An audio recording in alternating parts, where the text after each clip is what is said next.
Hey, everybody. Welcome back to another amazing episode of the Power Women in Insurance podcast. My name is Teresa, your host. And today I have a longtime friend of mine, somebody we've had so many really great conversations with, and a powerful woman in the insurance space who has just really been a beacon for being really super honest and truthful and just being really a powerhouse and I'm going to say tenacious in this industry because she's been in this industry a long time, but at the same time, she's made a great impact in her community. So everybody, welcome my good friend, Kai Smith. Hey, how are you, baby? Thank you, honey. I appreciate you greatly for allowing me to have the opportunity to share my truth and my story in this space. I am grateful. Well, we met at a conference back a couple years ago, and I have always just been so flabbergasted about how I can meet people at a conference. We met through a Facebook group at a conference, but we've become really good friends, even though you live in Alabama and I live in Texas. And I just think it's great that we have forged such a wonderful friendship over a virtual platform that we have been able, like we see each other once every year, maybe 2 years, right? Because there are some times that we maybe go to different conferences because you might have a different passion one year than I have, right? And there have been so many insurance conferences the last couple of years that have popped up. Sometimes people are like, oh, I want to go to these, and other people want to go to those. So we haven't always seen each other even every year, but we've kept up with each other on a virtual basis and everything. And so I've watched your journey over the last few years. I know you've made a lot of good pivots and transitions in your business and your life.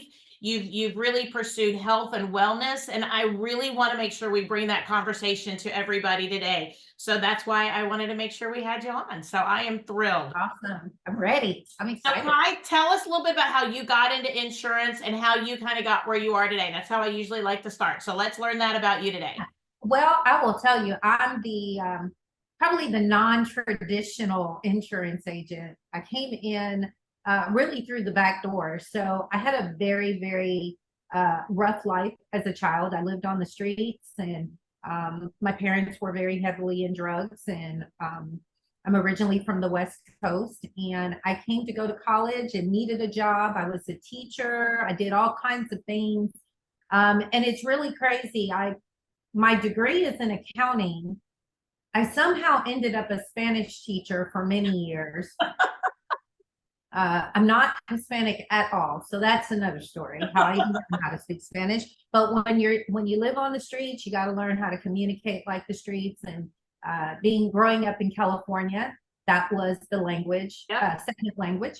And so I, ironically, just being a risk taker, I stopped teaching in the middle of the year, in 2004 to be exact, and moved to Birmingham and sent my life insurance agent a message. I called him and left a message and told him I needed to change my address.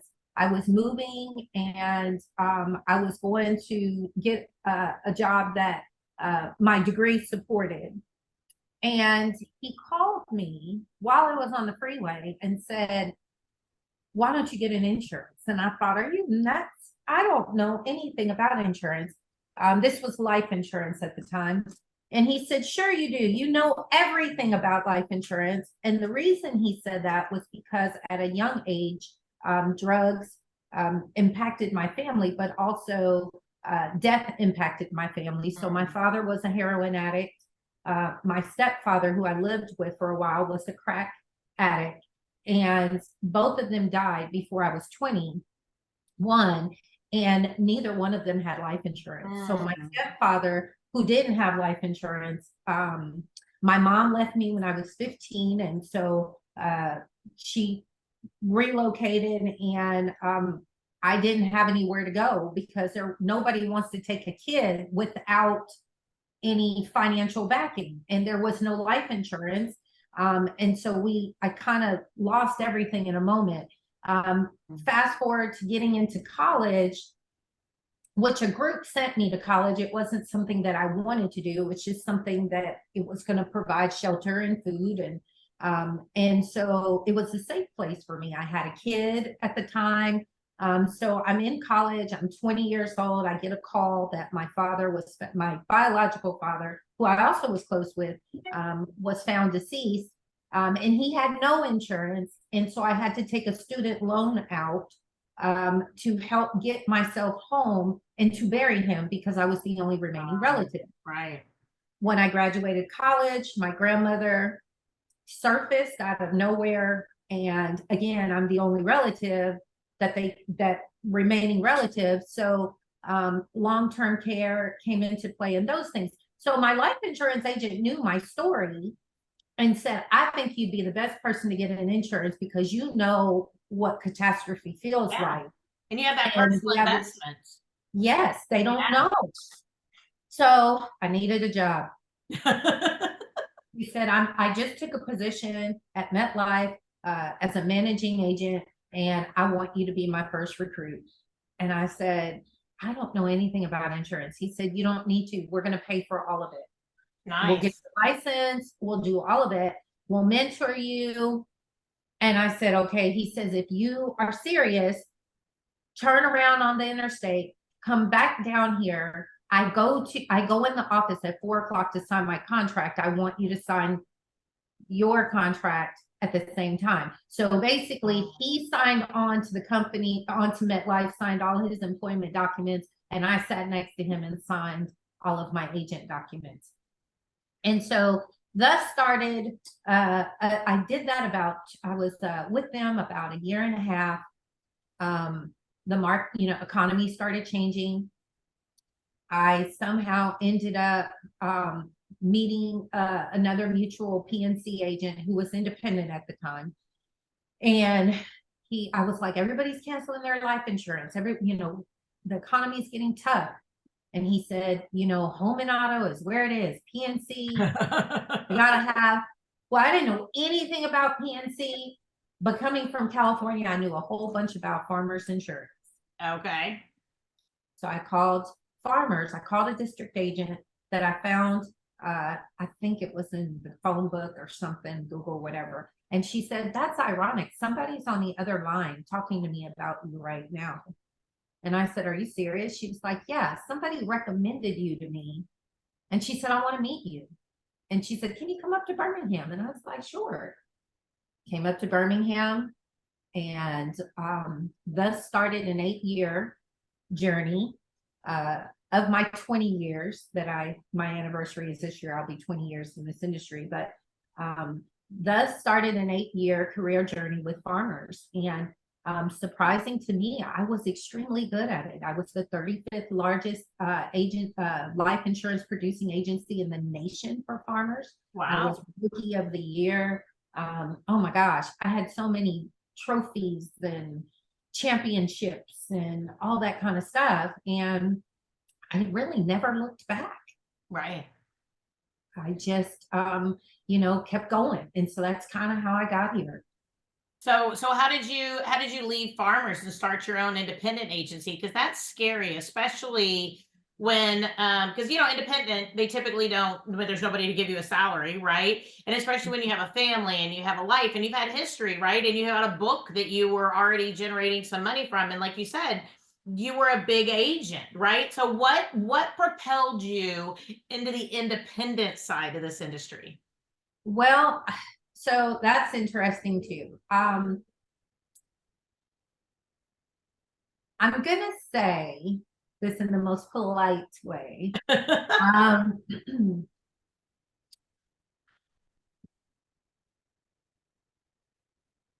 Being a Black woman in a quote unquote white male and stale industry. Right. Okay. Right? No offense here, but it is what it is. Mm-hmm. I have dealt with a lot of oppression. A lot of things are not fair. Yep. And the survivor in me said, look, if you're going to run over me with the bus and back up and roll over me again, you can have it because I'm always going to bet on me before I'm going to be loyal to you. And Farmers was a great company. And but there was a lot of stress that came with that. And there was a lot of unfairness. I experienced the same thing with MetLife. And I just got to a place where I woke up and I said one morning, if I'm going to make a run for this again, because it is hard to build a scratchbook of business, Yeah. I need to do it when I have enough energy and tenacity within me before I get to 50 and 60 years old, where I don't want to do this anymore. So I jumped ship when I knew that I was still in the prime and I was still, you know, had all that energy and fire behind me to rebuild. And it's, as I look back and I'm talking to you, I'm thinking that in my career, that's probably one of the best decisions that I ever did. I did it then versus waiting to do it now. I think that's one thing that people will do is they overthink things, and when they overthink, they procrastinate and they put things off. And I'm actually reading a book that our friend Joan Curtis actually referred to me, and it's called Who Not How, and it's all about finding people to be able to get things done. Like, we maximize ourselves out, especially entrepreneurs, to such a level that we constantly think we're the only people that can do things, rather than empowering the people around us to rise. That's really what it is. And then we can delegate, right? But there's one section of the book that talks about procrastination, shows us that something is, we don't have enough knowledge or experience to do something, and that there's certain times you have to push through that, but there's other times you need to figure out if you have something you need to delegate, right? Like, if you're not, that's not your gift, right? You don't enjoy it, you know. So take that procrastination, if we do have that, and think about it. Maybe that's not something we want to do. Maybe we feel forced to do something. Maybe we don't feel like we have enough education, we need more education. But then on the other side of that, we need to embrace if it is our time to do something, if it is within our wheelhouse, if it's part of what we're really, really good at. And I love the fact that you looked at that and you said, I could stay where I'm at and I can keep doing what I'm doing and still be in this hamster cage, or, you know, the circle, right? The wheel. Or I can go on out because I know I'm good at this and I know I can do it. And like you said, you bet on yourself. And I find that so inspirational. There's so many people, myself included, who've made so many decisions over time to play small because we're afraid to bet on ourselves. But I love the fact that you said, one thing I will always do is bet on myself. And I think that just shows so much towards your success that you've actually been able to achieve, because I think that's such a great philosophy that you have. Yeah. So that's kind of what catapulted me into the independent market. And I just really hadn't looked back. Right. So now you do life, do you do health insurance? I don't remember. Do you do health, or you just life? Okay. Life, you do PNC, the personal lines, you know, kind of thing, and PNC, but just kept commercial and personal insurance. So you do a little bit of that. So you've really grown from just doing the life insurance piece to really doing so many different pieces of insurance. Tell me about that journey for you once you did become independent, for you to be able to get on out there, really get the information. Because I think one of my biggest challenges with being an independent agent is the lack of support, the lack of education, the lack of where do we go, how do we find it? And even when I get there, how do I know it's right? Right? I mean, how do I know that what I'm doing, even if I forge through on this whole self-education thing, I can take classes all day long. But the reality is, how do I know in activity that things are right? How did you overcome that hurdle? Because I think that's one of the hardest parts of being an independent agent. As I would think, especially coming from somebody like a Farmers or a MetLife that has that education piece.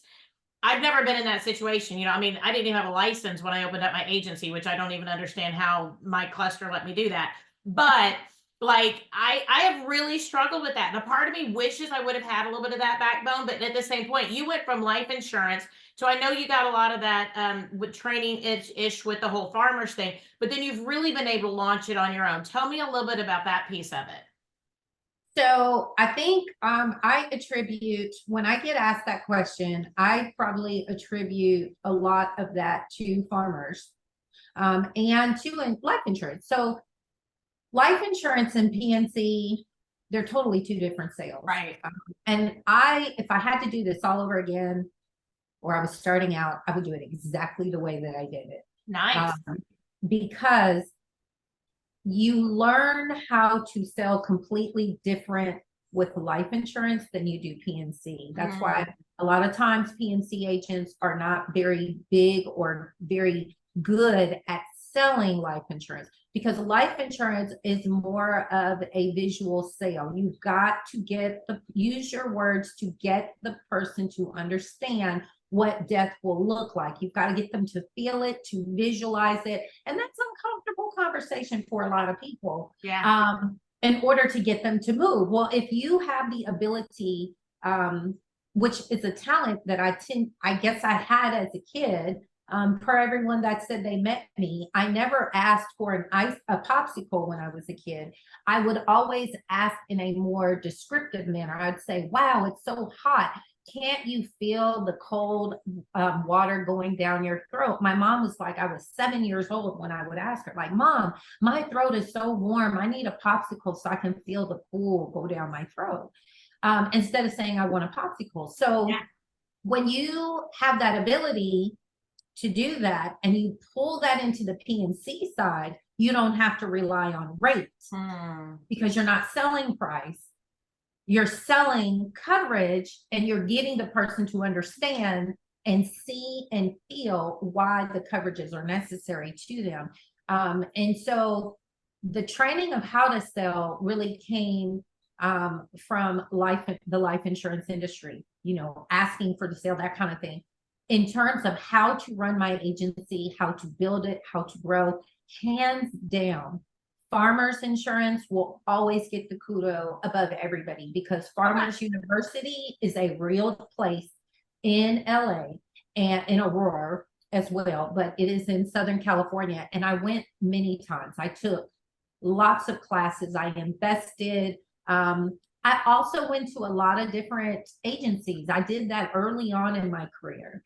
I would go to other agencies and I would talk with the agents and I would see what they did, and not just captive as a farmer's agent. Many times I'd hang out in the Allstate agencies and I'd hang out. I did in State Farm. And what I did was I would ask them if I could take their surplus business so they wouldn't waste time on what their company didn't want to write.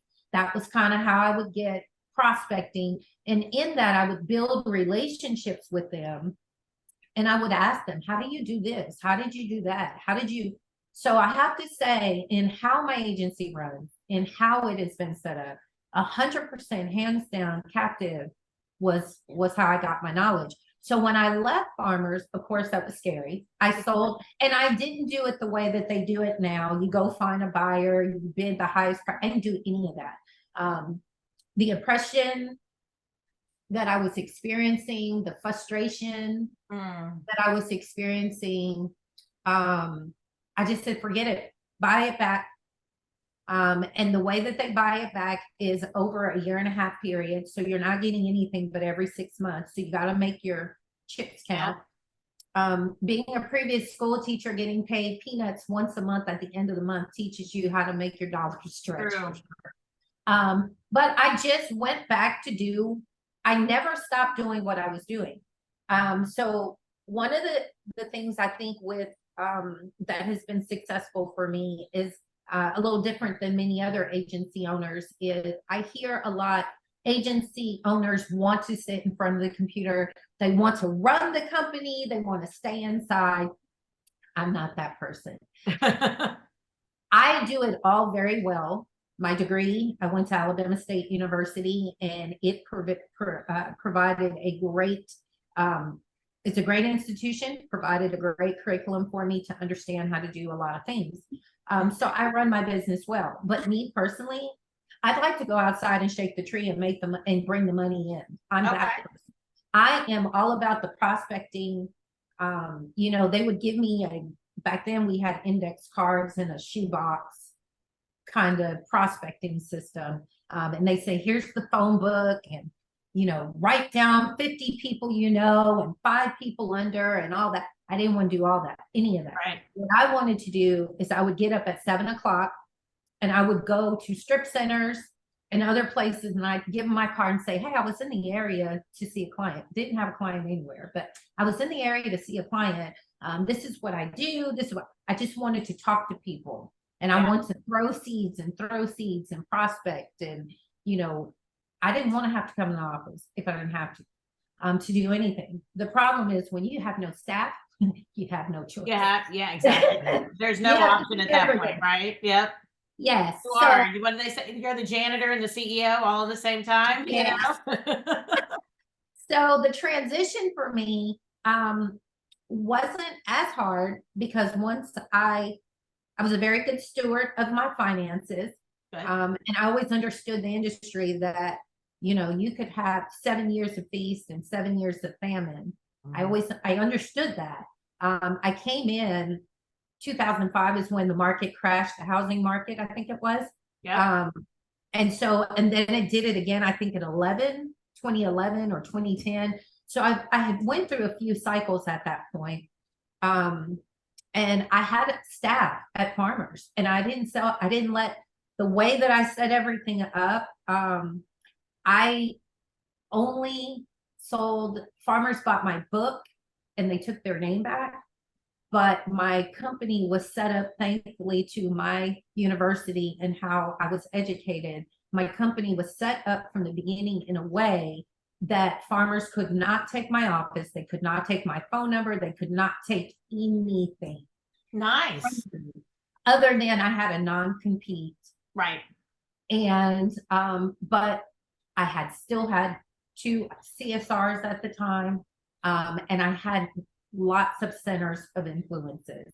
So my prospecting never stopped from Farmers to independent. And I think that helped me in terms of sales.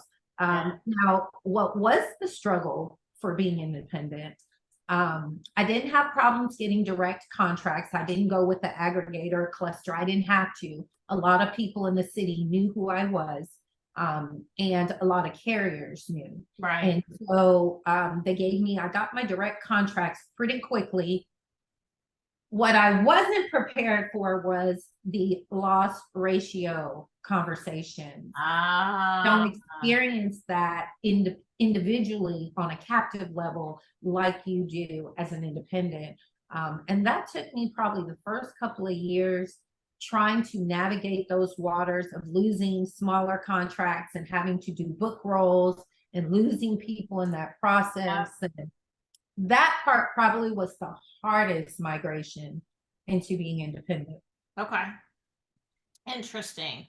So as you went independent then, and you're getting these contracts and you have all these centers of influence and you have all these relationships already, did you see some of that, what you had said, some of that, the trials and tribulations that you had over at the other locations in the other life and insurance? Did you see a lot of those kind of clear up once it was just kind of you? And because obviously, if you're not fighting the powers that be, right, you can do what you want to do and experience that freedom. But at the same point with that freedom, sometimes there's a lot of things we didn't know, a lot of things we didn't take into consideration, right? How did you make that mental transition to be able to to being that person that makes all the decisions, to be able to, because like you're saying, you love to be networking, you love to be out and about, you love the sales aspect, right? And you know how to do that. I think that's something that a lot of people struggle with whenever they go independent, is that they have to be the business owner and the salesperson, especially in the beginning.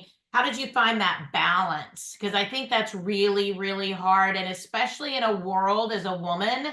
And I mean, I am not a woman of color, but as a woman, I would go to networking events and I'd be like, yeah, I own my own agency. And I'd be like, hey, and I'd try to dress up and I would have on like heels or whatever. But you try to look interesting and fun, and you try to kind of stand out in the crowd. And I found that some of the comments were inappropriate. Some people didn't take me as seriously. Some people would think, oh, you can go back to your boss and you can tell them that. I'm like, no, I am the boss, but I mean, and I think sometimes maybe, I don't know, if you have like a big name behind you, some of that stuff might not happen as much as people maybe who think that you're working for some, I don't know how to put that, but I mean, I just have struggled with some of that myself, just feeling like, no, I am worthy in the room. I'm good enough. And I think sometimes people, if you have a big name behind you, they don't bring a lot of that up. But if you don't, I think sometimes they think that you are a little bit more flexible in how they can approach you and how they can do things. Does that make sense? I don't think I'm expressing that very well. Does. No, it makes perfect sense. And you are absolutely, I can, you are correct. And in my experience, I've experienced the same. So when I first started in MetLife,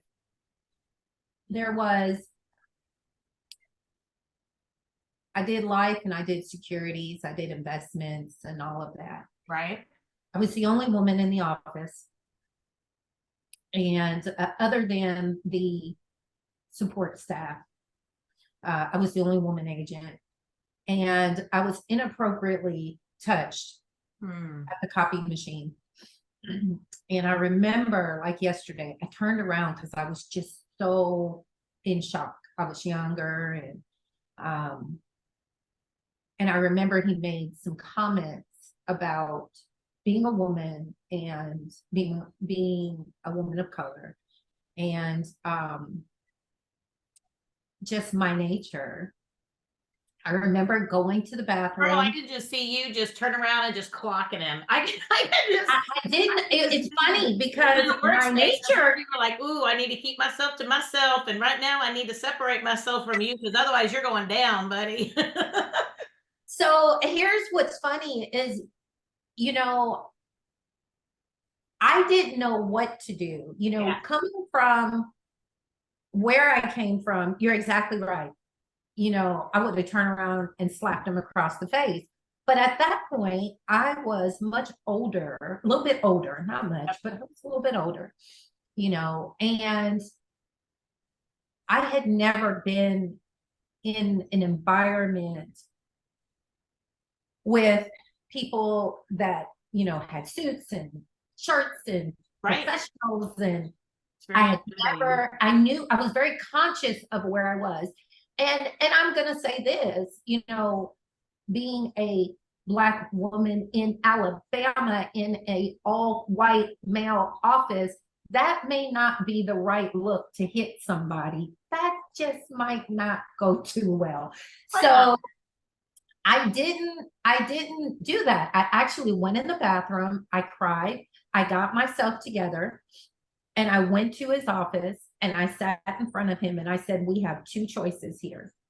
Either A, I'm going to go downtown to the big building, the courthouse, and I'm going to get an attorney and I'm going to sue your ass for what you just did. I'm going to make sure that I take you. Or B, you take 2 months off every single summer that you don't work, and you are killing it in this industry. And people in here talk about how you are rocking the sales. So either A, we go down here and we go talk to them about what you did, or B, you take me under your wing and you show me every single thing you know and what I need to do. And I won't call your wife. And he took me up on his offer, Teresa. He took me up on the offer and he said, all right, fair enough. He said, when do you want to start doing this? And I said, right now. I went to my little room cubby closet that I had, and I went and got a notebook and I started writing down notes. And we actually became really good friends. Funny story. We became very good friends. I would help his wife and his kids with things they needed. But in that process, I started to even feel more of what I thought was like, you know, it's weird. You're like, no, they're not doing that to me because I'm Black. But, you know, you don't want to see that in people. But when he and I would be out, I was invisible. I was absolutely invisible. People wouldn't, I'd say good morning, I'd speak to them, they wouldn't say anything to me, they would talk directly to him. And he started getting upset. I think he started to see something. And then I transferred it, you know, then fast forward into farmers, and I think you are dead on. The captive side of our industry has a lot more minorities. They do a great job of recruiting for diversification.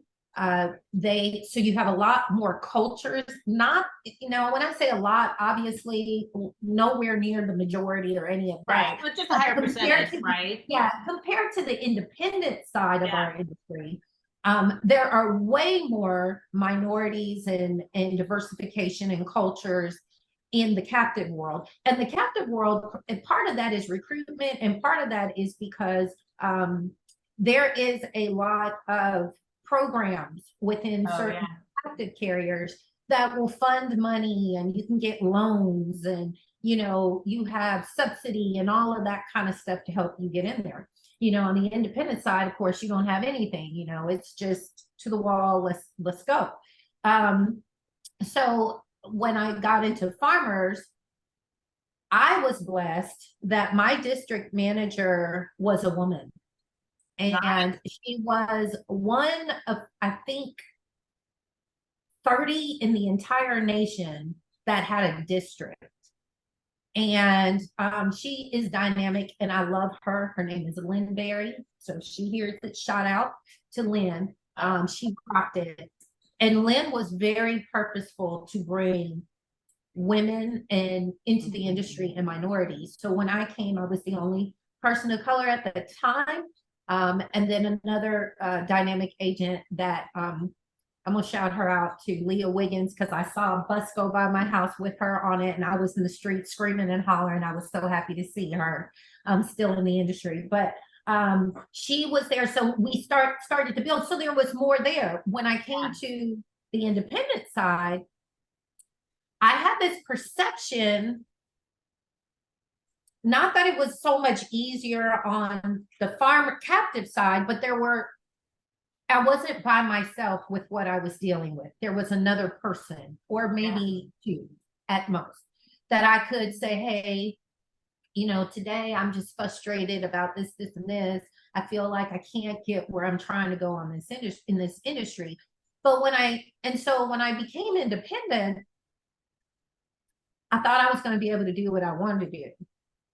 And I was going to be able to be the agent I wanted to be, and funky and creative and all those things. And I quickly found out that it was even harder on this side, because not only are there less women on the independent side, there's virtually hardly any Black women on the independent side. So, that was something I didn't prepare for. And I'll be honest, I went through a lot of depression in the beginning. Over I was fighting a couple of things. I was fighting being a woman in this industry, and we're talking independent side. Yeah. Being a woman in this industry as an independent is tough. Many times we would go to conventions, we'd go to conferences, and my ex-husband, they would direct all the conversation to him. And every woman that is in the independent industry, that agency owner that is listening to this, I know you're shaking your head because you know what I'm getting ready to say. They're talking to him, and he's like, she owns the agency, not me. Yeah. And so you're fighting that aspect because the assumption is it's him. But then on top of that, I'm fighting the colorism, the unspoken in the room. And so I did. I went through quite a bit of stress. The good thing is, the way farmers paid you, you didn't have time to really go through sitting in the bed being, I don't want to do this anymore. Right. I gotta sell some stuff. Rent to pay and kids to take care of. Yeah. Yeah. I gotta move this. I don't have time for this shit. Well, can I curse on here? I'm sorry. You're all good by me. Okay, I don't have time for this shit. I need some wine, right? I got juice. And so you keep going. And so that's what I did. But I will say it's been stressful. And I won't sit here and pretend and say that I still don't have times where I feel defeated in this industry because of my color. I do. I will say COVID, something changed me during COVID. And that's probably, that's when we had that conversation. And I want to be respectful of your time as well. That's when we had that conversation about my hurts on that. And for the listeners, I do want to make sure before our time that I share this part. It was during the time, I think, of George Floyd, when he passed, or when he was murdered. Let's just put it out there. Yeah. And we were having a conversation, and I don't even remember how it came about. Yeah, I don't either. But I remember saying it is so hard for anybody to understand what we are going through. You know, I have a son, and I've told my son, I don't know how many times I've woken him up and said, don't do this, don't do that, don't do this. If you get pulled over, make sure you say this, make sure you say sir, make sure you don't argue with them, you don't, you know, put your hands on the steering wheel as soon as the, like all the things, to the point that I ran out of things to tell him, because all the things I was telling him, I was seeing on the news, innocent people getting, I'm gonna say, let me say this, I'm not gonna say innocent, because there may have been a reason that they were pulled over, but there certainly was a reason for their death, their life to be taken. Right. Yeah, so, I always say it. I always tell people, it doesn't mean that that it was okay in any way, shape, or form. Something may have started the conversation, but how we deal with it from the start of the conversation comes back to us, right? And I think that that's what was not followed through on in a lot of those conversations, is that we are still responsible for what we bring to the table, and anybody who comes to you at the table for whatever that table is, you're responsible for your side of the table, I'm responsible for my side of the table, and I need to make sure I enter into conversations, situations with the utmost of respect for the person at the other side of the table, no matter what they're bringing to the table. And I think that's where things got really sideways in a lot of that piece of it. That time, exactly. So we were having that conversation in our round table, and I started, I think, crying, and then it just started coming out, and I started explaining that, you know, Teresa, I've been in this industry for 20 years, and not until COVID was the first time I wore my hair the way I wanted to wear my hair. I grew up with braids because that's a cultural thing. That's a cultural thing. I grew up with braids. I have been blessed to have long hair, but my hair is not straight. As you see, my hair is extremely curly. And I've learned through life as a kid, and this is not even insurance, this is just Black women, we want hair that looks like yours, that's bouncy and pretty, because that's what Barbie has, and that's what all television has, that's what Christy Brinkley has, and all the people, Marilyn Monroe, and all the people that are deemed to be so beautiful, their hair is long and flowing and fluffy and straight, and it blows in the wind. My hair is curly, it doesn't blow in the wind. If I don't keep up with it like I need to maintain it, I'll have an afro for real. It'll just get curlier and curlier and poof, poof, poof.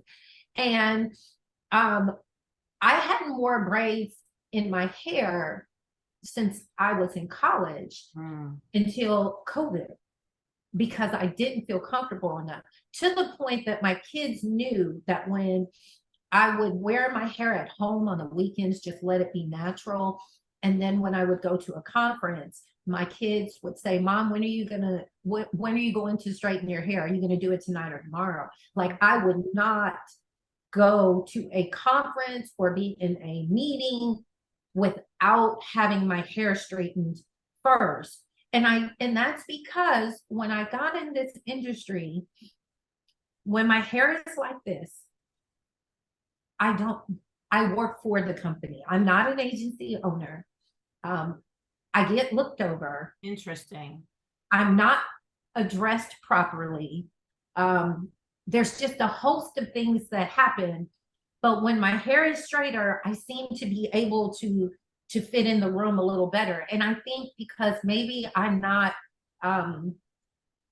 as threatening. And what I mean by that is I blend in. I'm not the oddball. I don't stand out. You know, if you come in a room and most people, their hair is straight and that kind of thing, you can walk in a room, but if you see somebody with hair like mine, you're going to see me out of the crowd. I'm going to stick out. And so I didn't want to stick out. And I got tired of people talking over my head. And I remember my first year, my first conference I went to, MetLife took me, it was to go see Zig Ziglar, rest in peace. And we had all kinds of meetings. And I never forget one of the leads tapping me on my shoulder saying, you know, you look great, but you might want to straighten your hair out a little bit and put on a little bit more makeup to kind of lighten you up a little bit. What? And I was like, I'm already light. What are you talking about? You know, I've had people say, I've had a couple of leads say, you know, I know you're from the West Coast and I understand that, you know, you're a little, you know, you can't control how you talk, but try to move your tongue this way so you don't have that urban sound. I can't help the way that I talk. Yeah. I've had client after client after client. I can't, if I had $1, I'd be rich. That said, you know, I didn't know you were Black. On the phone, you don't sound Black at all.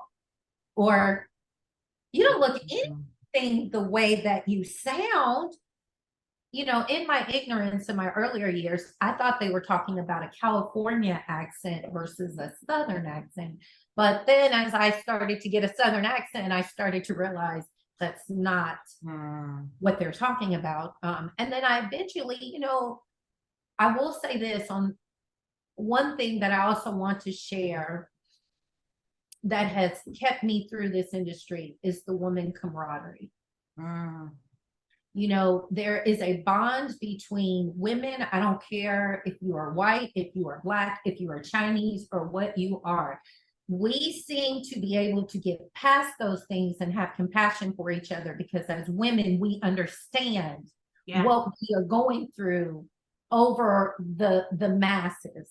Yeah. And so I appreciate my women counterparts that are not Black, that are white, because in many moments when I was stressed and hurt and distressed, you all were there to say, to love on me and say it's going to be okay. And maybe in some cases, not so much because of the maybe racially acceptance, but more so because you can identify and love the woman that you see beside you, because in a lot of ways we mirror each other. But as an independent, it's not. I'm going to share this with you, and I know this. I'm going to say this delicately because I don't want to step on someone's toes because they may be listening to this. But just to give you an idea of the nonsense, I went to a conference, and the roommates, there were some conversations that were had that were very inappropriate. And they started about police brutality, but it ended into things like, well, I heard once you go Black, you never go back. Is it true that all Black men have literally in conferences within the last 5 years? Wow. I've had those kinds of conversations, not because I bring them up. Right. It's because I've had conversations with carriers that have said, well, Kai, I know that's your people.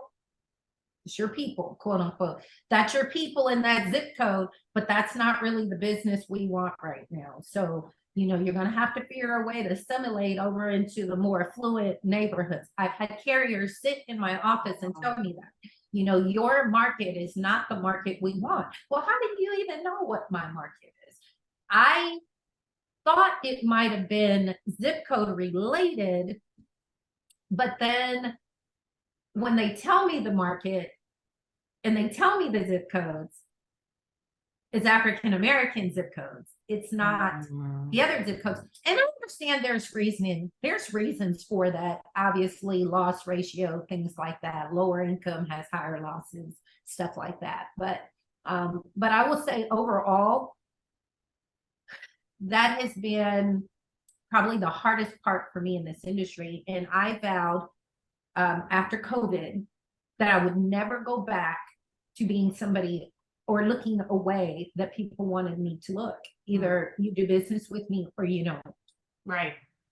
You know, I didn't put myself on my Facebook pages for years. I didn't have my face on my anything that had my company Google listings, any of that. I did all of my staff, and and people loved it. When they saw me, they would go to my office manager and they would complain to her. Oh my goodness. And she was the owner.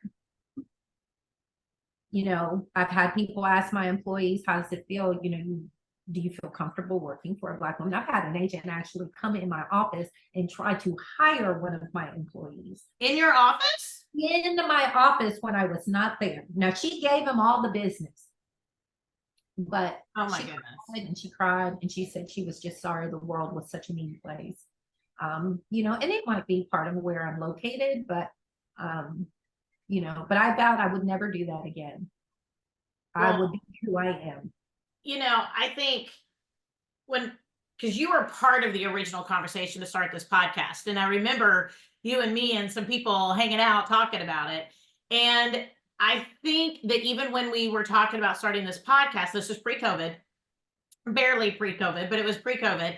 And I think that I wanted to be a voice for women in general and bring on voices for women, but I had not, and it's taken me a while to really kind of settle into that conversation, but I want to make sure that women, whether or not I mean, of course we're women, right? But people in general, right? Whether, you know, whether or not we're women and or women of color, I want to make sure that we open up that conversation, that we want to do life with that authenticity, with that knowledge and that connection in a space of authenticity. And I think when you and I first talked about that, we were talking about your hair and we were talking about how you had not feel really comfortable.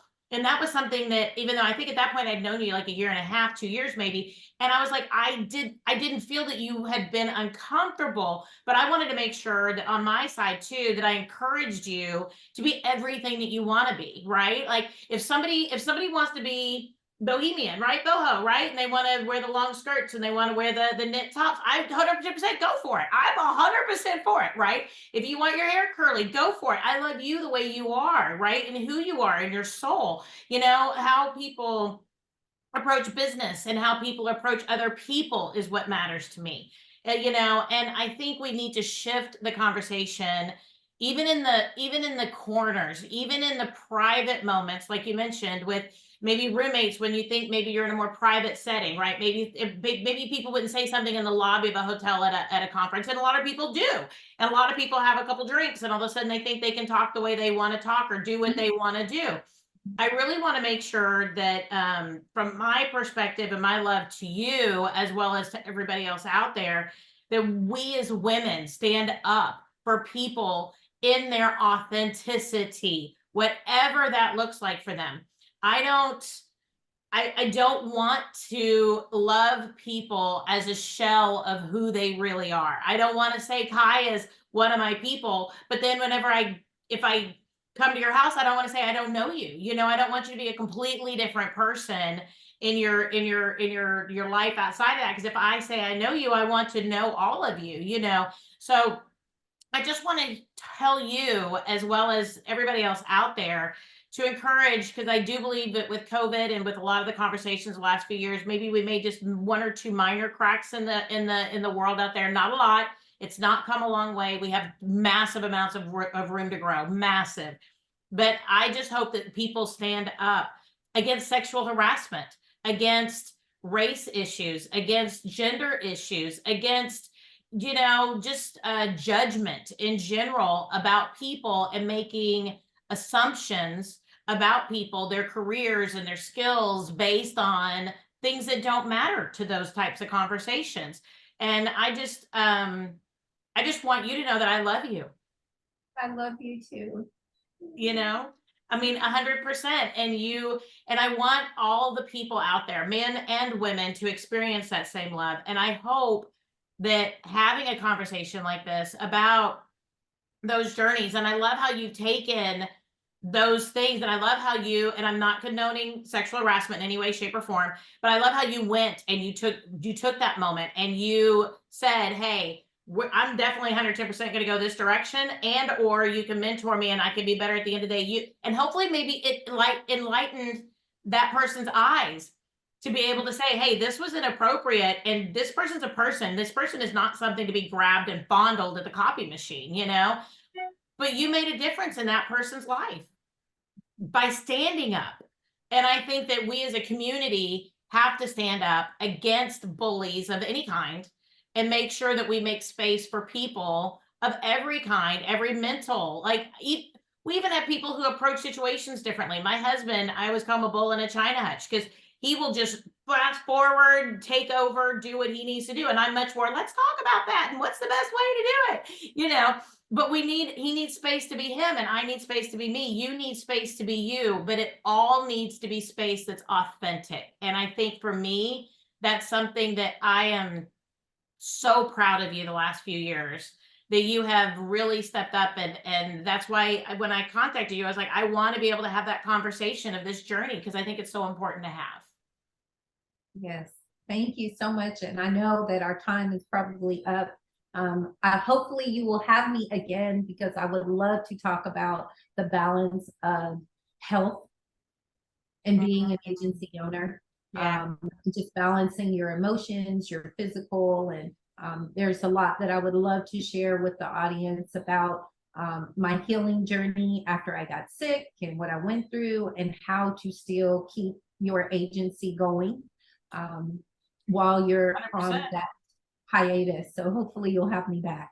I will, because there were so many things. Even when we were prepping for this, I was kind of like, well, we can go any direction you want, because I have so many things. We could have like an 8-hour conversation. I just know we could. So, and we will. We're going to have you back on. We're going to do this again. But if people want to reach out to you, Kai, talk to you, okay? If people want to connect with you, what is the best way for them to be able to reach out and get in touch with you? So there are a couple of ways, of course, the social media outlets. You can find me. My name is Kai Smith or Leach, LeachKaiLeach, and then there's a Smith in parentheses. So that would be me. You can also reach out to me via email. The normal. My email is ksmith at having a plan, HAVINGAPLAN, havingaplan.com. And they can also reach out to me via phone. I'm much better a texter, and it is 205-586. Actually, that's not the right number. Look, I just got a new number, and I'm going to give somebody's going to be mad at me. Sorry. It is I just thought somebody's gonna get real mad. It's 205-578-0694. 205-578-0694. You are welcome to text me as well. I'm a much better texter than phone person, because I'm usually busy. So yeah, me too. Well, thank you so much. Thank you for your authenticity. Thank you for coming on here, and just for telling your story. I really appreciate it. And I learned a lot about you today, surprisingly enough. I mean, we've known each other for a while, but I didn't know all your background with everything. So I really appreciate your time. Thank you so much, Kai. Thank you, honey. Have a good day. All right. Now, everybody, this has been Kai Smith, and she's with Stationfied Insurance out of Birmingham, Alabama. Check her out. She's amazing. If you see her at conferences, grab her. She's somebody you need to know. But also make sure you check out our podcast. We have another episode every single Wednesday. And so make sure you check us out on Apple iTunes, Google Podcast, Spotify, blah, blah, blah. I don't even know where it's all at, but it's wherever you stream your best podcast, because that is where we are. Everybody go on out, make the world safe for democracy, and I will talk to you next week.